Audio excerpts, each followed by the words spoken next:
Each B&B has its own unique charm. It could be on the lake, or maybe it has a full-service spa.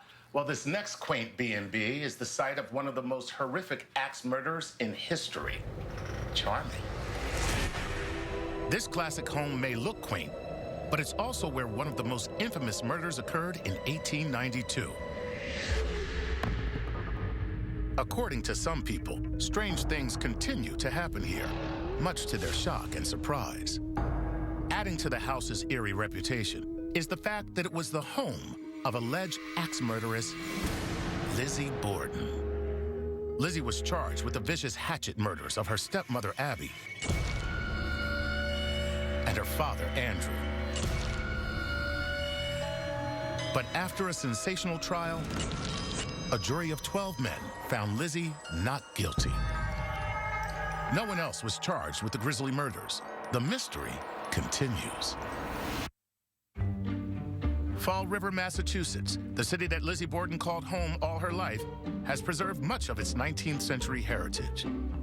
And on 2nd Street, the Borden house, 3 stories tall, remains relatively unchanged. And according to some, the presence of the former tenants remains. I've heard shuffling going on outside doors. I've heard knocking, footsteps, whispering, lights being turned on all by themselves when you know you've just shut them off, dishes being put away when you're the only one in the house. It's a very scary feeling, and it just doesn't stop. I was given a night tour. All of a sudden, right behind me, a woman's voice 4 feet behind me. Hello? Within a minute, it happened again. Hello? I quickly turned around because I knew I heard it. And then 2 of the people on my night tour heard it also. Hello? And I can't help but wonder if that person heard me because I had a question mark behind the hello. So I wonder if there's a point in time when we overlap and we become the ghost to each other. When you first enter the house, there's a spacious foyer. At the top of the stairs, you can look directly into the guest room, where Mother Abby was killed. That morning, Mrs. Borden came up to this room to clean it and straighten up, and was struck with the first blow that hit her on the side of the face, between the ear and the eye.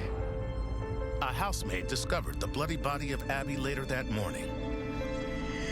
Also, on the 2nd floor, in the middle of the house, is Lizzie's bedroom. On the 1st floor, just off the foyer, is the living room where Lizzie's father, Andrew, was murdered.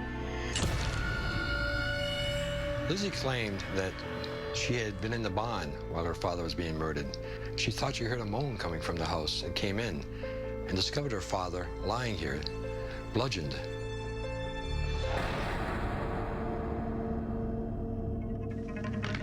Does the ghost of Lizzie's stepmother return? Does Andrew inhabit the home where he died? Mr. Borden still claims this house to this day. This is their house. They're not going to leave. Strange photos show white shadows or a mist inside the house. This is an actual photograph in the room where Andrew Borden died. It's unaltered. Another photo shows what appears to be a man's face. And this snapshot of the 2nd floor window at the back of the house was taken by a guest when the house was vacant. A close-up of the window reveals an older woman, what might be one of the last photos of Lizzie. Today, you can rent out one of the 8 bedrooms and stay overnight in the Borden house. Most of what the overnighters will tell me is seeing shadows through the sides of their eyes, doorknobs being shaken, the shuffling outside their doors. Like all B&Bs, breakfast is served here in the dining room. But this may be the only one where you'll sit across from replica skulls of Lizzie's parents. If you want to pay your respects to the actual mortal remains of the Bordens, you can do so at the cemetery just around the corner, where the entire family is buried. Every once in a while, before you know it, you've got people leaving the house practically screaming.